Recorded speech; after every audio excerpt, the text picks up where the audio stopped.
नमस्कार दोस्तों, ये video editorial compilation for mains का पार्ट है। आप प्लेलिस्ट में जाके एडिटोरियल की वीडियोस पेपर वाइज और टॉपिक वाइज देख सकते हो।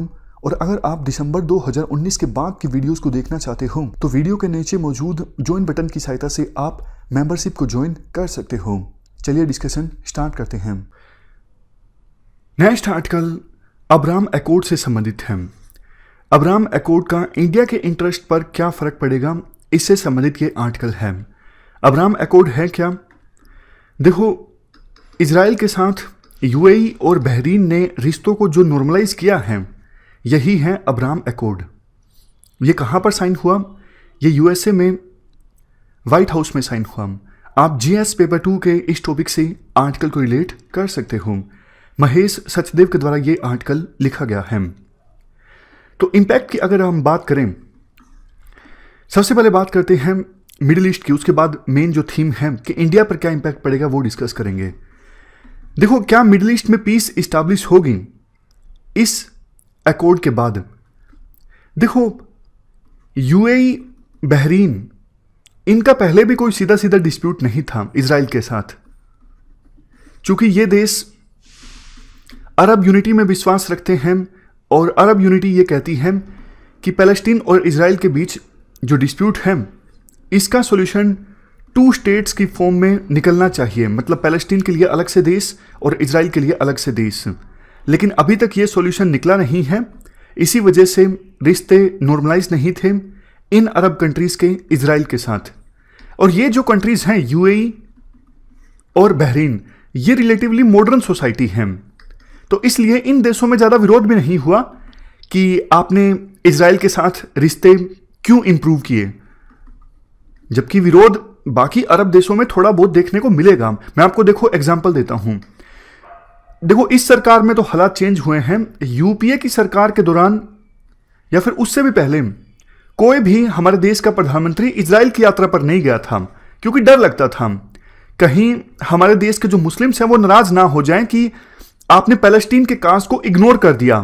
तब तक ये सोचा भी नहीं जा सकता था कि यूएई और बहरीन ये देश इजराइल के साथ रिश्तों को नॉर्मलाइज करेंगे, क्योंकि इंडिया ने ही इतने ज़्यादा रिश्ते मजबूत नहीं किए थे इजराइल के साथ। हालांकि देखो, 1992 के बाद हमने डिप्लोमेटिक रिलेशंस इजराइल के साथ इस्टेब्लिश किए और बैक चैनल्स के थ्रू रिश्ते मजबूत होते ही गए, लेकिन दिखाना इंडिया ने अब स्टार्ट किया है। तो आप इस चीज़ की अहमियत समझ सकते हो कि यूएई और बहरीन तो अरब कंट्रीज हैं, ये तो मुस्लिम कंट्रीज हैं। इन्होंने इजराइल के साथ रिश्तों को नॉर्मलाइज किया है, फिर भी इन देशों के अंदर ज्यादा विरोध हुआ नहीं है, क्योंकि ये रिलेटिवली मॉडर्न कंट्रीज हैं। बट ईरान या फिर टर्की, इन देशों ने विरोध किया है, जैसा हमने पहले भी डिस्कस किया था। तो मिडिल ईस्ट में हो क्या सकता है, खास करके जो साउदर्न गल्फ है, साउदर्न गल्फ में येमेन आता है। येमेन में ऑलरेडी सिविल वार चल रहा है, तो ये सिविल वार और भी ज्यादा पुख्ता हो सकता है। मतलब जो रेडिकलिस्ट हैं वो और ज़्यादा विरोध कर सकते हैं इजराइल का, यूएई का, बहरीन का, इन देशों का, और उनको सपोर्ट किया जा सकता है ईरान के द्वारा। तो इस वजह से खास करके जो शिया डोमिनेटेड इलाके हैं वहां पे कन्फ्लिक्ट इंक्रीज हो सकता है। अब बात करें जो आर्टिकल की मेन थीम है, इंडिया पर क्या इंपैक्ट पड़ेगा। देखो, इससे पहले इजिप्ट और जॉर्डन, इन 2 देशों ने इजराइल के साथ रिश्तों को नॉर्मलाइज किया था, बट इंडिया पर खास फर्क नहीं पड़ा था, क्योंकि इजिप्ट और जॉर्डन के साथ हमारे रिश्ते वैसे भी इतने ज़्यादा मजबूत नहीं हैं। मतलब खराब नहीं है, लेकिन यूं नहीं कह सकते कि मजबूत हैं। बट यूएई के साथ तो हमारे रिश्ते काफ़ी अच्छे हैं। गल्फ में हमारा इंडियन डायस्पोरा बहुत ज़्यादा स्ट्रोंग है। ऑलमोस्ट 80 लाख जो लोग हैं वो गल्फ कंट्रीज में रह के काम कर रहे हैं। एनुअल बेसिस पर $50 बिलियन की रेमिटेंस भेजते हैं। ट्रेड काफ़ी ज़्यादा होता है इंडिया का गल्फ कंट्रीज के साथ, एनुअली $150 बिलियन हैं। 2/3 हम हाइड्रोकार्बन्स जो हैं गल्फ कंट्रीज से इंपोर्ट करते हैं। गल्फ कंट्रीज से मेजर इन्वेस्टमेंट भी है इंडिया में।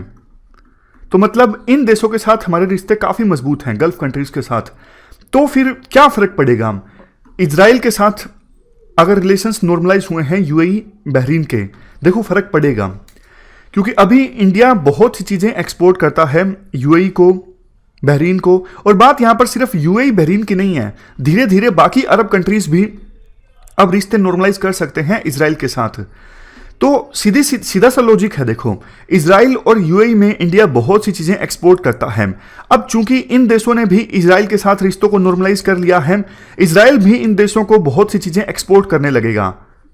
इजराइल काफी स्ट्रांग है बहुत से स्फीयर्स में, जैसे defence, security, surveillance equipments, arid farming, solar power, horticulture products, hitech, gem, jewellery, pharmaceuticals, इन सब प्रोडक्ट्स के मामले में इजराइल काफी स्ट्रांग है, मतलब इजराइल की स्ट्रेंथ है ये सब प्रोडक्ट्स हैं।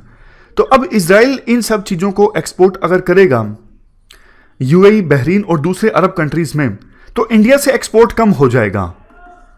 ये इंडिया पर इंपैक्ट पड़ सकता है। इवन देखो, अगर मैन पावर की बात करें, जैसा हमने डिस्कस किया, गल्फ कंट्रीज में 80 मिलियन, 80 मिलियन जो इंडियन डायस्पोरा, 80 मिलियन नहीं, 8 मिलियन, 8 मिलियन यानी 80 लाख जो लोग हैं वो अभी गल्फ कंट्रीज में रहते हैं। अब चूंकि देखो इजराइल और बहरीन रिश्तों को नॉर्मलाइज करेंगे, तो इजराइल से भी बहुत सारी स्किल्ड और सेमी स्किल्ड जो मैन पावर है वो गल्फ कंट्रीज में आएंगी। तो मतलब इंडियन डायस्पोरा के लोगों को आसानी से जॉब नहीं मिलेगी। ये तो थोड़ी एक्सट्रीम स्टेटमेंट हो गई यूं कहना कि आसानी से जॉब नहीं मिलेगी, क्योंकि हमारे देश की पॉपुलेशन काफ़ी ज़्यादा है और जितने हमारे लोग अभी गल्फ कंट्रीज में काम कर रहे हैं 80 लाख, उतनी तो इजराइल की टोटल पॉपुलेशन है। इजराइल की टोटल पॉपुलेशन कितनी है? शायद 1 करोड़ के आसपास है ना, मतलब चेक करना पड़ेगा, जितना मुझे याद है इतनी ही है। तो बट आएंगे इजराइल के लोग भी जो सेमी स्किल्ड या फिर स्किल्ड मैन पावर है वो गल्फ कंट्रीज में आएंगे, तो रिलेटिवली थोड़ा सा तो फर्क पड़ेगा इंडिया पे, ज्यादा नहीं पड़ेगा लेकिन थोड़ा सा तो पड़ेगा। और इजराइल के पास एडवांटेज ये है कि इजराइल में ये जो सेफरडिम या फिर मिजराहिम कम्युनिटी के जो लोग हैं ये अरबिक लैंग्वेज बोलते हैं, जबकि इंडियन डायस्पोरा के लोग वहां पर काम करने के लिए जाते हैं वो अरबिक लैंग्वेज नहीं बोलते हैं। इसके अलावा इजराइल को देखो एक स्टार्टअप नेशन के रूप में जाना जाता है और इजराइल के जो स्टार्टअप एंटरप्रेन्योर्स हैं वो आसानी से एडजस्ट हो सकते हैं यूएई के इन्वायरमेंट में। दुबई आपको पता है फाइनेंशियल हब है दुनिया का, मतलब उन सिटीज़ में माना जाता है दुबई जहाँ पे बहुत ज़्यादा फाइनेंशियल ट्रांजैक्शंस होती हैं। तो बहुत से इजराइल के एंटरप्रेन्योर्स यहाँ पर बिजनेस स्टार्ट कर सकते हैं। तो इसके अलावा देखो इंडियंस जो हैं उनका दूसरे मामलों में भी काफ़ी ज़्यादा रोल हैं, जैसे फॉर एग्जांपल दुबई के रियल एस्टेट में काफ़ी इंडियंस ने अपने इन्वेस्ट करके रखा है, दुबई में ज़मीनें वहाँ पे खरीद के रखी हैं। टूरिज़्म, सर्विस सेक्टर, ये तो वैसे कोविड-19 के बाद ठंडा पड़ा है, बट इन्वेस्टमेंट जो है पहले जो अरब कंट्रीज़ इंडिया में कर रहे थे, थोड़ी बहुत इन्वेस्टमेंट वो इजराइल में भी कर सकते हैं। तो कुल मिलाकर ये सब पॉइंट्स हमने डिस्कस किए, इनके बेस पे कहा जाता है कि इंडिया पर थोड़ा सा तो इम्पैक्ट पड़ सकता है, इसलिए इंडिया को पहले से तैयार रहना चाहिए और अपनी जो एंगेजमेंट है अरब कंट्रीज के साथ वो स्ट्रोंग रखनी चाहिए। फायदा भी होगा, हालांकि पहले देखो इंडिया को दिक्कत आती थी, इजराइल के साथ इंडिया के रिश्ते अच्छे थे, गल्फ कंट्रीज के साथ भी अच्छे थे, बट गल्फ कंट्रीज और इजराइल के रिश्ते अच्छे नहीं थे, तो दोनों के बीच में बैलेंस इस्टेब्लिश करने में इंडिया को दिक्कत आती थी। बट अब इन दोनों के रिश्ते धीरे धीरे इंप्रूव होंगे तो इंडिया को टाइट रोप पर चलने की आवश्यकता नहीं होगी, थोड़ा तो इंडिया को फायदा भी होगा। तो ये हमने पूरा आर्टिकल डिस्कस किया। इस डिस्कशन में फिलहाल इतना ही है। Thank you very much for discussion.